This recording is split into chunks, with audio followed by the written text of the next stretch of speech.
Hey, good morning, everybody. Welcome back to the LWN Network with Headline Hits and me, your host, Tammy Nation. It is a great Tuesday, May 20th, 2025. As usual, we got some good stuff to chat about this morning in the Headline Hits, but I want to make an announcement as well tonight. LW and myself will have a show tonight. It is going to be a call-in show to discuss all the things that have been going on and get up to date and go more in depth on what has been going on, since with Headline Hits, we kind of just pass through it and report what is going on.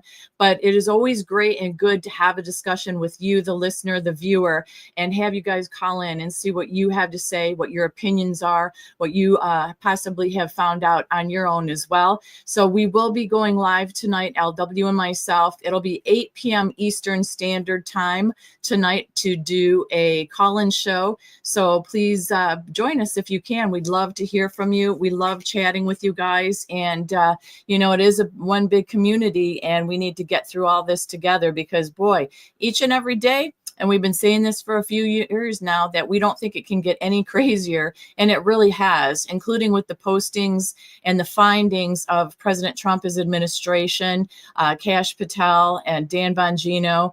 It's been crazy what has been reporting on the news. Even CNN has covered some things that in a positive way, in a truthful way that we wouldn't expect sometimes. But I'm hoping that things do come to fruition. The truth does come out, no matter what the truth is on all these different things, between what Doge has found, between all this stuff that Kash is talking about. They're going to release him and Dan Bongino regarding Russiagate and other things with the Biden administration. So with that being said, I'm going to go ahead and play this quick little intro, and I'll be right back to start Headline Hits. See you in a sec.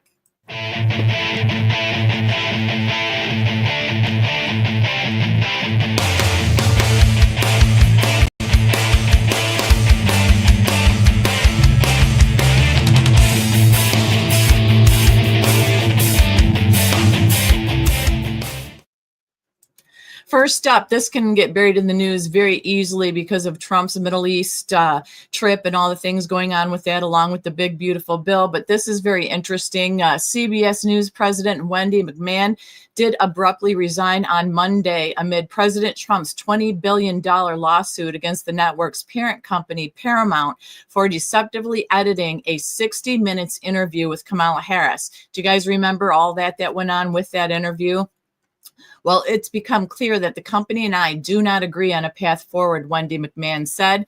President Trump originally sought $10 billion in damages, but earlier this year, he amended that complaint and increased it to $20 billion. CBS executives are reportedly worried ongoing litigation with President Trump will interfere with a merger with Skydance. Now, Paramount, owner of CBS, its namesake studio, and several cable channels, has a major piece of business in front of the new administration. It's a planned merger with Skydance Media. The Wall Street Journal did report on this. It has become clear to executives in both companies that the Trump dissatisfaction with CBS News will make the review tougher than they anticipated, and they'll likely need to offer concessions to win approval, people familiar with the situation stated. Now, in October, President Trump sued CBS for $10 billion for deceptively editing its 60 minutes interview with Kamala Harris. President Trump brings this action to readdress the immense harm caused to him and to his campaign and the tens of millions of citizens in Texas and across America by CBS's deceptive broadcasting conduct. The lawsuit is stated saying that those are the main points. 60 Minutes was caught editing her answers to make her sound more coherent and normal. In fact, it was so bad that 60 Minutes spliced her nonsensical answers and replaced it with a completely separate question and answer. So the sentence that she said was different than the sentence in the interview. So when they re-spliced it, re-put it out there and did little bits on it, it was completely different than the actual interview. So they were basically mixing and matching answers and questions to make her sound like she knew what she was talking about. And then Trump said that this isn't journalism, it is fraud. And it is true that people need to be edited every now and again. We all stumble. We all say like the wrong thing in a moment. Sometimes we're human. We make mistakes, especially when we're speaking live or publicly. It happens. But this is a total different ball game, because this was complete editing and reconforming of a person that was running for the presidency of the United States of America, and making her sound like she knew what she was talking about, and completely out of context. The context never stayed there. And that is what the lawsuit is about. So we'll have to keep following that and see what happens with that. Also, next up, we have Chuck Schumer suggests that the Navy ship crash was Trump's fault. So we all heard about the Coast Guard or the Navy ship, the Mexican Navy ship that lost its power before it hit the Brooklyn Bridge, unfortunately. But the Coast Guard is rejecting Schumer's claim that Doge and Trump contributed to that fatal Brooklyn Bridge crash. Now, it lost power. Before the collision, it did unfortunately kill 2 crew members and injured 19 others.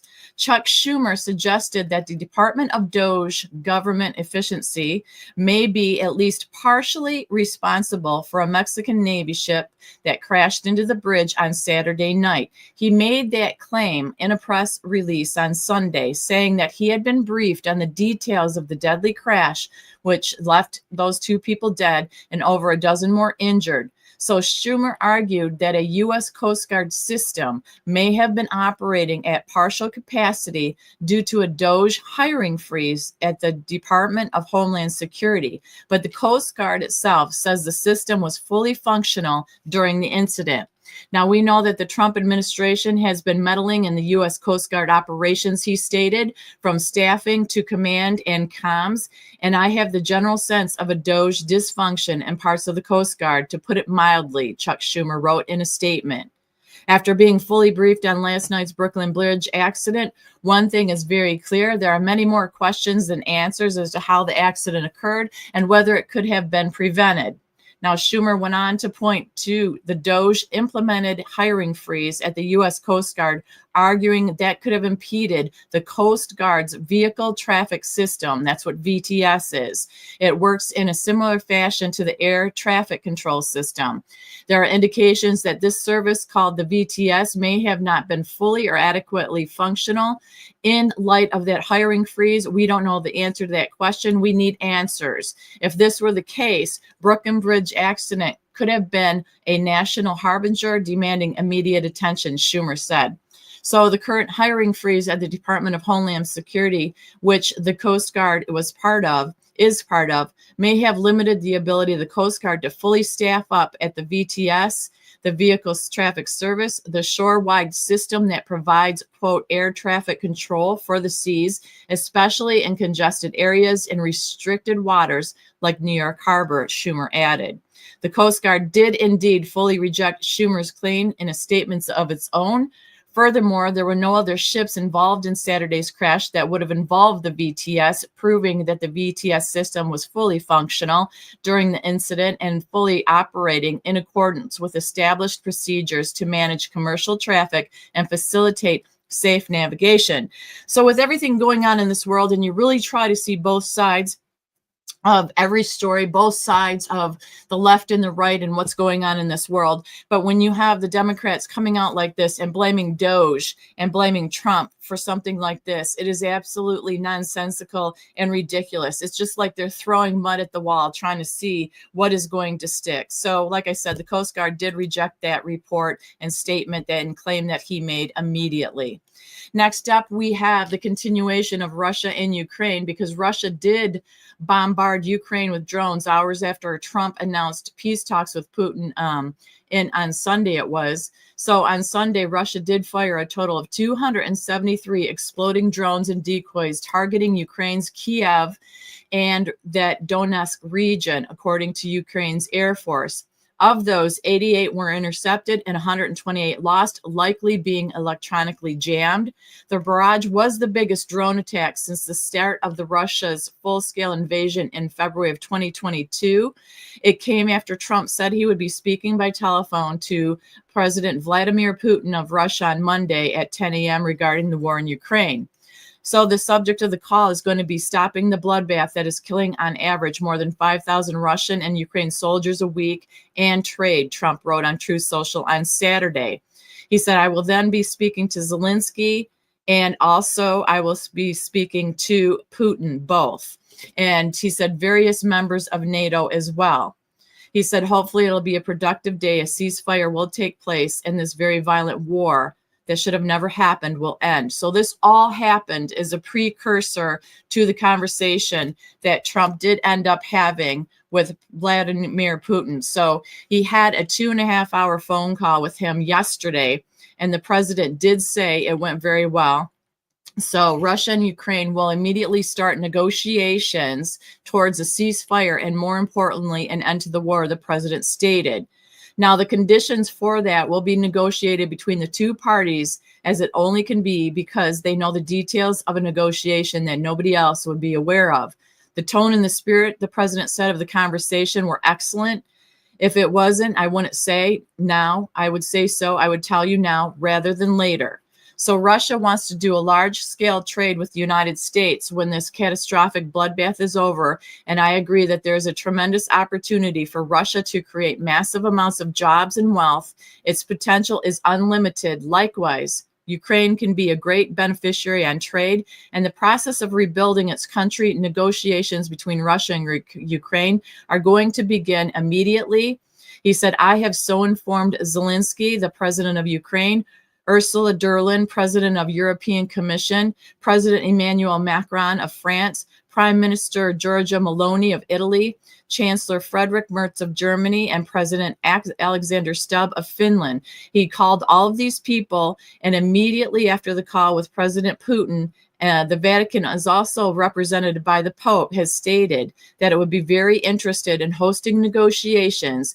So let the process begin. And I did see that President Putin did come out and say he verified everything that Trump said in the statement, that it was a very good phone call. He does want to talk.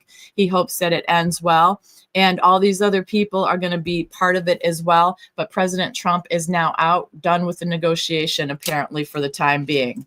Next up, we do have yesterday, not long after I got off the air, it came out that these decisions came out with the Supreme Court judge that they did lift the Obama's judge's block on Trump's order to revoke protected status of hundreds of thousands of migrants. So it was blocked, and now they lifted the block, which is good news. They lifted it. It was a lower court that blocked President Trump's order to revoke protected status for hundreds of thousands of migrants living in the U.S.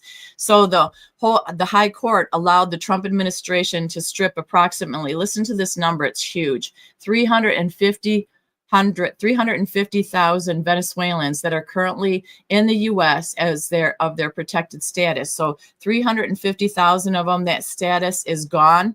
In March, a federal judge issued a stay on Trump's order to revoke temporary restricted status for Venezuelans who arrived to the U.S. on Biden's parole program. U.S. District Judge Edwards Chen, an Obama appointee, temporarily did pause Trump's plan to end Biden's TPS program. The DOJ argued that the parole programs were discretionary, and it's up to the government to decide when it can cut the program. It was previously reported that President Trump was set to strip the status of 532,000 migrants living in the United States who were flown in on Joe Biden's parole program. Remember, that's where he gave them cards and money, and he flew them in on our own planes and allowed them to come in. Well, recall that Joe Biden brought in more than 500,000 migrants from Haiti, Cuba, Nicaragua, and Venezuela on a CHNV program. CBP data found that over 1 million illegal aliens have been allowed into the United States through what the Biden regime defined as legal means. The Biden-Kamala administration used the CBP One app and the CHNV program to allow illegals entry into the United States. So actually, these numbers don't even include the millions of illegals that have entered the U.S. under Biden's watch through the border. Earlier this year, it was reported that one of the Haitians who entered the U.S. on Biden's parole program was charged with triple murder, including 2 children, if you can believe that. So President Trump revoked the migrants' legal status and told them that if they don't self-deport, they will be arrested. So White House Deputy Chief of Staff, because it's been confusing back and forth with what's being put out there in the media and the lower court judges versus the Supreme Court judges versus what is President Trump's authority. So Stephen Miller explained on CNN what is actually going on with these decisions and what is the legal process to be followed. He said, with lower courts implementing restrictions on the president's actions regarding deportation of illegals. So the CNN host said, so you called the judge's order, quote, patently unlawful, end quote, and said that it was an assault on democracy itself. Does that mean that the administration is ignoring this order and that you might ignore future court orders that meet the criteria you laid out? And Stephen Miller did respond saying, the President of the United States and his administration reserve all rights under the Constitution to conduct national security operations and defense of the United States. The Alien Enemies Act, which was passed into law by the founding generation of this country, men like John Adams, was written explicitly to give President the authority to repeal an alien invasion of the United States. That is not something that a district court judge has any authority whatsoever to interfere with, to restrict, or to restrain in any way. So the district court judges have no authority in any way, shape, or form to interfere with this. And he said, you can go and read the law yourself. There's not one clause in that law that makes it subject to judicial review, let alone district court review.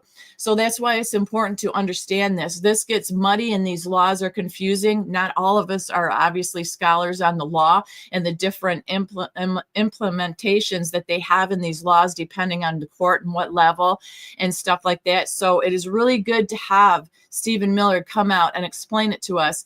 Let us remind us, we can go look up these laws ourselves. We can get educated so we have a full understanding. This isn't one-sided, left or right, wrong or right. This is about people that are illegally here and have been asked to deport and don't deport and commit crimes. There's no reason we should have them back here or allow them to stay here on the taxpayers' dollars. It's just insanity to me. So next up, we do have FBI Director Kash Patel says that they have new information on the Trump-Russia investigation and the people who wanted to hide it from the world. Unfortunately, as more information is divulged, we are seeing more and more information that has been hidden from we, the American people. Patel says that the FBI plans on releasing the information to the American public soon. He said there's so much cleanup after the Biden administration. He said it may take a little time. We are trying to do it in a fashion where not only are we informing the American public of what happened, but we can have accountability for it. And that takes a little bit more time. So yes, to expose it and get it out there, which we all want to know. We want to know what is going on, obviously what went on, who hit it, but having accountability is the back end of that. And I think the most important thing, and I think we all can agree, we want people accountable and held accountable for what they did to this country behind the scenes.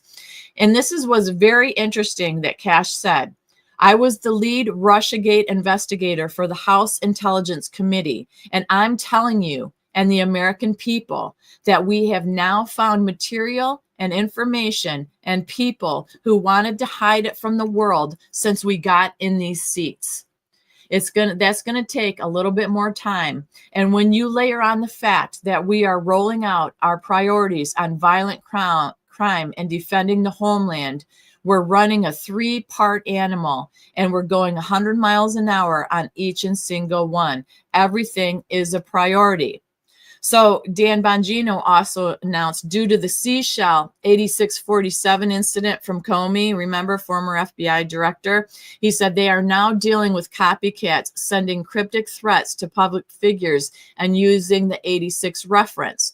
And whether they turn out to be legitimate threats or not, taxpayers funded public safety agents are going to have to run these all out and investigate them. This is a reminder of this damaged serving individuals with a history of extremely poor judgment can do when they fail to control their impulses. Now, we know that James Comey obviously doesn't have a great record. He's not a Trump lover, and he's being investigated for many things. There's been some things that have been coming to fruition.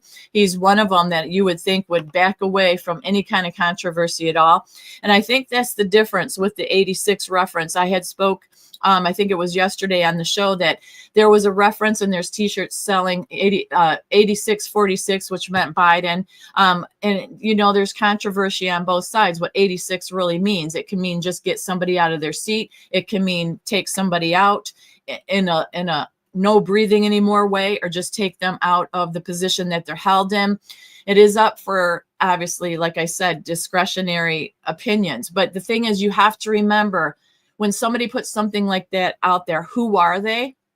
What position do they hold? What intent do you think they mean? And I know intent is hard to prove, but this is very truthful, unfortunately, about what Dan Bongino had said. One person being out of control in a power of authority like he did and put that out there, it just took this brainstorm, or this whole storm of people now reaching out, putting threats out there. And you and me, the taxpayer, are paying and funding for this because they legally have to look it all down. Each and every instance that is reported, they have to check it out. So that's going to also occupy their time. So some are saying, well, maybe Comey did that intentionally. He wanted to distract the FBI and Homeland Security to be able to distract them from all the other stuff going on with illegals and ICE, because now they're going to have to use team power and money to hunt all this down. So there's theories out there about that as well. You know, we do have consequences for our actions. And I do believe that Comey, he was taken in, he was talked to. We'll have to see what comes of that. But that was a very poor decision for somebody that was an FBI director. It's just unfortunate. Next up, we do have Doge drops the facts and RFK Jr. confirms it. 8 million people are now on Medicaid who shouldn't be. RFK was saying it isn't a glitch. This is a full-blown systematic fraud. So what are we seeing now? We're seeing exposure with Doge we've seen over the last few months and what Elon and his team have been doing. But now, because of the numbers, because of what has been going on, it was more than just a systematic glitch. It is full-blown fraud. Over 1 million people are double dipping illegally, getting Medicaid from 2 different states. Another 1.4 million people are undocumented immigrants, and they are being handed benefits funded by your tax dollars. On top of that, another 1 million are illegally enrolled in both Medicaid and Obamacare. Now, I did speak about this, I think it was last week or the week before, but RFK Jr. is confirming this is exactly true. This is what is happening. And he said, and here's the part the left doesn't want you to hear. Medicaid isn't being cut. It's being cleaned up. And we've talked about that many times. And like I said, we try to see both sides. Why is the left complaining? What don't they like? What is the right saying? And what don't they like? But if the left is lying about it and they don't want you to hear, and they're saying that we are going to take Medicaid from our own people, that is a lie. The details are the fraud, the abuse, the waste. That is what is being slashed out of Medicaid. And I don't hear any of them saying that. I'm trying to be impartial here and just put the facts out there, no matter which side it comes from. The truth is the truth. He said, RFK, once the garbage is cleared out, real Medicaid spending will go up by 25%, according to congressional leaders. But the left is spinning it, crying foul, pretending this is about heartlessness and cruelty. And he said it's not. It's about integrity, about putting America first. Tell the world the system is being fixed, not gutted. And RFK Jr. is calling out the lies, finally. So ask yourself, why are some of the Dems, some of the people on the left saying and keep putting that fear into people to say that their Medicaid is going to be gone, they're going to be lost, all this is going to be gone? Why would they do that? Why wouldn't they just say, you know what, thank you for cleaning it out. Thank you for emptying out the garbage. Thank you that you're cleaning up these millions of people that aren't even United States citizens, that are undocumented immigrants that are collecting benefits that you and I are paying for. So I think RFK has been doing a wonderful job so far. And we'll see what comes of that as they clean it up more and what comes to fruition. Next up, last up, actually, this is the last story of the morning. President Trump did sign the Take It Down Act into law, which is banning revenge porn and non-consensual AI deepfake sex imagery. Hallelujah. Out in the White House Rose Garden yesterday, it was just beautiful. He was joined by First Lady Melania.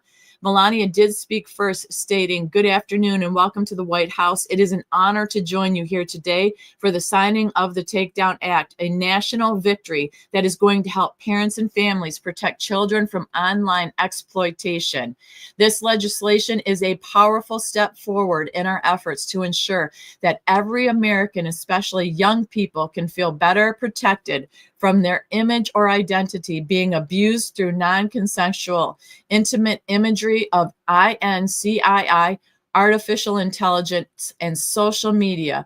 They are the digital candy for the next generation, sweet, addictive, and engineered to have an impact on the cognitive development of our children. But unlike sugar," she stated, "these new technologies can be weaponized, shaped beliefs, and sadly affect emotions and even be deadly." So that is very true. When we see the internet and what it has done to the children from the things that are out there, we need way more of these different bills or EOs and all these different things put into law to protect and safeguard our children, because there's still backdoors, there's still different platforms that entertain some of this stuff. But this is a wonderful step forward, and at least it was put into law that take it down is act. I just love this. There's no reason to have this on there at all. There's no reason, and unfortunately, it seems like the crooked people are way ahead of the good people, and it's just sad. But like I said, it was a beautiful day in the Rose Garden. It was beautiful to see the people around the president and first lady to sign this into law. It is a very important step to securing our children's safety in 100%. And then Trump stepped up to the podium and impart what he had to say. He said, "It was my honor to officially sign the Take It Down Act into law. It's very horrible and what takes place. This is so very important for our country. This is the first ever federal law to combat the distribution of explicit imagery posts without subject's consent. They take horrible pictures and sometimes even make up the picture they post. This includes forgeries generated by AI intelligence and known as deep fakes. We've all heard about the deep fakes out there." He said, "It is so horrible with the rise of AI image generation. Countless women have been harassed with deep fakes and other explicit images distributed against their will." He said, "This is wrong, and it's just so horribly wrong. It's very abusive, like in some cases people have never seen before." And he said, "Today we're making it totally illegal." And it's so wonderful. The president proceeded to sign the act into law with the first lady sitting next to him. And it was cute because he said, "Why don't you sign it too?" Because she's the one that really worked on it a lot. So she did go ahead and take that pen and sign it as well. And then after that, he handed the pens out. And it was really cute, this part, because, he's always Trump, let's just say, with his personality showing, and I like it. They had white pens this time instead of the black pens he usually uses, and he goes, "Oh, I need to keep one of these." And just for him to be able, and I'll say this, to keep a sense of humor, to keep a sense of lightness, to keep love and kindness in his heart, that is impressive to me for what he's endured, what his family has endured. And I will say that till my very last breath. No matter what you think of him, the endurance that he has of this heart for this country, for people, for children, to want just this country to be wonderful for each and every one of us, and even around the world, to try to make peace. This president, no matter what you say about him, has went around trying to make peace around the world, peace in this country. He's not a war president. He wants people to be their best, to benefit, to grow in their individual countries, to have even and fair trade. And there's not any other president that I can think that has done that to the level that the president has done that, even though he takes what he has taken, you know, the attempts on his life and stuff. And I know other presidents have had that happen. We've had that history in this country, but it shouldn't be that way. A president that leads by strength and saying, hey, I see your strength, I see your potential, I hope you see it too. And let's, instead of fighting and having war and innocent lives being offed every day or through the years, let's stop that. Let's start negotiating. Let's start working together. Let's start being the best we can be. And I think that is amazing. And I think that gets overlooked a lot. He either is loved a lot or he's despised a lot. You know, there's no in between. But the point is, he gets emotion, he gets attention, and you know, he's trying his best. And I think he's done wonderful in the first few months that he's held the office for his second term. Does he do everything right? And do I agree with everything? No. But I'll tell you what, it's the first time in a long time that I felt very good about a president and the safety of this country. You know, you look at the deals he's made, putting these tariffs in, the trillions and trillions of dollars that have come back into this country and businesses. You have to give the guy credit for that. No other president can brag or boast about the peace they've made and the trillions of dollars they've brought back into this country to benefit United States citizens. There's not anybody like it. I think that we are just witnessing something we probably won't ever witness again.